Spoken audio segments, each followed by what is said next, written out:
నమస్కారం ప్రజలారా, మా యూట్యూబ్ ఛానల్. నా పేరు రాజు. తెలంగాణలో బీఆర్ఎస్ పార్టీ అంటే కేసీఆర్ గారు, టీఆర్ఎస్ను బీఆర్ఎస్గా మార్చారు, అందరికీ తెలిసే ఉంటుంది. తెలంగాణ ఉద్యమంలో కేసీఆర్ గారు పాల్గొని నిరాహార దీక్ష చేసి కాంగ్రెస్ ప్రభుత్వం తెలంగాణ ఇచ్చిందండి. అప్పుడు బీజేపీ పార్టీ కూడా తెలంగాణ రావడానికి మద్దతు పలికారు. కాబట్టి తెలంగాణ వచ్చిన తర్వాత కేసీఆర్ గారు బ్రహ్మాండమైన ప్రజలు మెజార్టీతో తెలంగాణ ఇచ్చిన కాంగ్రెస్ పార్టీకి కూడా డిపాజిట్లు లేకుండా చేశారు. అయితే 10 ఏళ్ళు అధికారంలో ఉన్న కేసీఆర్ గారు తెలంగాణను ఎంతవరకు డెవలప్ చేశారు, ఏం చేశారనేది ప్రజలు మీకే తెలిసి ఉంటుంది. డెవలప్ చేసి దానికి తర్వాత ప్రజా వ్యతిరేకతతో ఓడిపోయిన బీఆర్ఎస్ పార్టీ, అదే టీఆర్ఎస్ బీఆర్ఎస్, ఆ బీఆర్ఎస్ పార్టీ ఇప్పుడు మళ్ళీ రేవంత్ రెడ్డి గారు సీఎం అయిన తర్వాత ఇప్పుడు మళ్ళీ కేటీఆర్ గారు ఏమంటున్నారంటే మళ్ళీ 3 ఏళ్ల తర్వాత వచ్చేది మా ప్రభుత్వమే, కేటీఆర్ గారు 3వ తడవ సీఎం అవడం ఖాయం అని మన కేటీఆర్ గారు అంటున్నారు. కేటీఆర్ అనడంలో తప్పులేదు, ఎందుకంటే వాళ్ళ పార్టీ అధికారం రావాలని కోరుకుంటారు. కానీ 9-10 ఏళ్ళు పరిపాలించి ప్రజలు మిమ్మల్ని అసెంచుకున్నారు. 10 ఏళ్ళు మీరు రాష్ట్రాన్ని మీ చేతిలో పెట్టారు. మిగులు రాష్ట్రంగా ఉన్న తెలంగాణను అప్పుల్లో నెట్టేశారు. ఎక్కడ చూసినా అప్పులు, తెలంగాణలో అప్పులు చేసేశారు. ఇష్ట ప్రకారం తెలంగాణ ప్రజల సొమ్మును కూడా దోసుకు తిన్నారు. తెలంగాణలో ఉండే భూములు కావచ్చు అన్నీ ఆక్రమించుకున్నారు. మీరు ఆంధ్రాలో జగన్మోహన్ రెడ్డి గారితో చేతులు కలిపి అక్కడ ఆయన మోసం చేశారు, ఇక్కడ మీరు మోసం చేశారు. తెలంగాణ నెంబర్ 1 అని మీరు నిలవడంలో చేస్తున్నారు. నెంబర్ 1 తెలంగాణ అన్నారు, కానీ ఇప్పుడు అప్పులు ఎక్కువైపోయినాయి. తెలంగాణలో 10 లక్షల కోట్లకు అప్పులు తేలినాయి. ఈ 10 లక్షల కోట్ల అప్పులు ఎవరు చేశారు? బీఆర్ఎస్ పార్టీయా, కాంగ్రెస్ పార్టీయా? 9 ఏళ్ళు పరిపాలించిన బీఆర్ఎస్ పార్టీ అప్పులు చేసేశారని మన సీఎం రేవంత్ రెడ్డి గారు వచ్చిన రోజే చెప్పారు. మేము 7,000 కోట్లు అప్పులకు వడ్డీనే మిత్తి కడుతున్నాము, చాలా అప్పులు చేసేశారు, 10 ఏళ్ళు రాష్ట్రాన్ని అతాకుతలం చేసేశారు. ఇప్పుడు ఈ రాష్ట్రాన్ని సరిదిద్దడానికి కొంచెం టైం పడుతుంది అని నిన్న కూడా తెలంగాణ ఆవిర్భావ దినోత్సవ వేడుకల్లో సీఎం రేవంత్ రెడ్డి గారు చెప్పారు. రేవంత్ రెడ్డి గారు చెప్పడంలో తప్పు లేదు, ఎందుకంటే 9 ఏళ్ళు పరిపాలించిన కేటీఆర్ గారు ఎప్పుడూ ప్రజల్లో తిరగలేదు.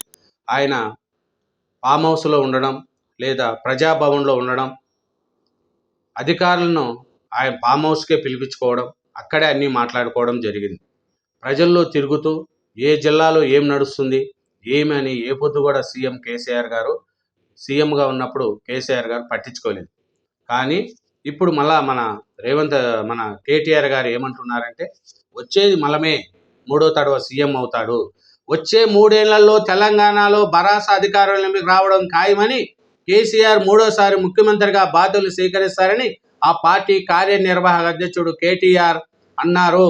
రాష్ట్రాన్ని నెంబర్ 1గా నిలపడంలో అవకాశాన్ని కేసీఆర్ నాయకత్వంలో వదులుకోలేదన్నారు. మొన్నటి ఎన్నికల్లో ఓటర్లు ఎన్నికబడామే కానీ తెలంగాణను ప్రేమించడంలో ఎప్పటికీ వెనక పడబోమని ఆయన తెలిపారు. అధికారంలో ఉన్న ప్రతిపక్షంలో ఉన్న తమకు తెలంగాణ అభివృద్ధి మొదట ప్రాధాన్యతమని చెప్పారు. చూడండి, కేటీఆర్ గారు ఏమంటున్నారంటే మేము అధికారంలో ఉన్నా లేకపోయినా తెలంగాణ కోసమే పనిచేస్తామని కేటీఆర్ గారు అంటున్నారండి. తెలంగాణ సెంటిమెంటులు వాడుకోవడం, అధికారంలో ఉన్నప్పుడు తెలంగాణ గురించి పట్టించుకోరు, అధికారం పోగానే తెలంగాణ సెంటిమెంట్ వస్తుంది. 10 ఏళ్ళు మీకు అధికారంలో ఇచ్చారు, డెవలప్ చేసి ఉంటే ప్రజలు మీకు ఎందుకు ఓట్లేయరు చెప్పండి?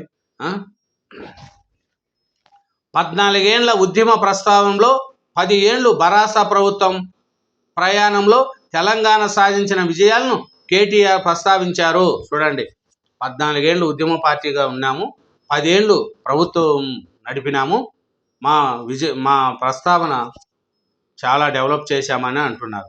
అప్పుల మీద తప్పుడు ప్రచారం, శాస్త్రీయ అవగాహన, ఆర్థిక విజ్ఞానం లేని వాళ్ళు అప్పుల మీద అబద్ధాలు ప్రచారం చేశారు. అప్పు చేసి తెలంగాణ పప్పుకూడు తినలేదు. అప్పు చేసి ఆర్థిక చక్రాన్ని తిప్పి ఆదాయాన్ని పోగు చేసి సంపద సృష్టించి రాష్ట్రంలోని పేదలకు పంచాం. కేంద్ర ప్రభుత్వం లెక్కల ప్రకారం అప్పుల్లో తెలంగాణది 24వ ర్యాంకు. బ్రహ్మాండమైన ఆర్థిక క్రమశిక్షణను మేము పాటించాం. కాళేశ్వరం కూలేశమైందని కొంతమంది తెలిసి తెలియకుండా మాట్లాడుతున్నారు. 371 పిల్లర్లుంటే 3 బ్యారేజీల్లో 2 పిల్లర్లకు నష్టం జరిగితే మొత్తం ప్రాజెక్టు కూలిపోయిందని, డబ్బు వృధా అయిందని కాంగ్రెస్ ఇస ప్రచారం చేస్తుంది. దాన్ని పూర్తి చేసి కేసీఆర్కు మంచి పేరు వస్తుందని కాంగ్రెస్ ప్రభుత్వం దాన్ని చేయడం లేదు. చూడండి, అది మన కేటీఆర్ గారు అనేది. మేము 10 ఏళ్ళు బాగా బ్రహ్మాండంగా పరిపాలించాం, తెచ్చిన సొమ్మంతా తెలంగాణ ప్రజలకే పెట్టాం అన్నారు. ఏం తెలంగాణ ప్రజలకు పెట్టారండి? ఏం చెప్పండి. మీ కుటుంబంలో మీరు, కవిత గారు, అందరూ మీ కుటుంబం మొత్తం తెలంగాణ మీద పడి దోచుకున్నారే తప్ప తెలంగాణ ప్రజల కోసం చేసింది ఏముంది? తెలంగాణ ప్రజలు డెవలప్మెంట్ కావాలని కోరుకునేది ఏముంది చెప్పండి. తెలంగాణ ప్రజలు కేసీఆర్ గారిని నమ్మి ఓట్లేశారు. 10 ఏళ్ళు మీరు అతాకుతలం చేసేశారు. తెలంగాణ అప్పులు ఊబులు దిగిపోయారు. కాళేశ్వరము పిల్లర్లు 2 పిల్లర్లు కూలిపోతే అది ఏమో గగ్గోలు పెడుతున్నారు అని కాంగ్రెస్ ప్రభుత్వాన్ని అంటున్నారు. లక్షల కోట్లు ప్రజాసొమ్మును పెట్టి ప్రాజెక్టు కట్టి అది కూలిపోతే అనరా? మీ సొమ్ము పెడితే మీకు బాధ తెలుస్తుంది. ప్రజల సొమ్ము అప్పులు చేసి ఈ పొద్దు 10 లక్షల కోట్లు తెలంగాణ అప్పు ఉందంటే దీనికి బీఆర్ఎస్ పార్టీ కారణం కాదా?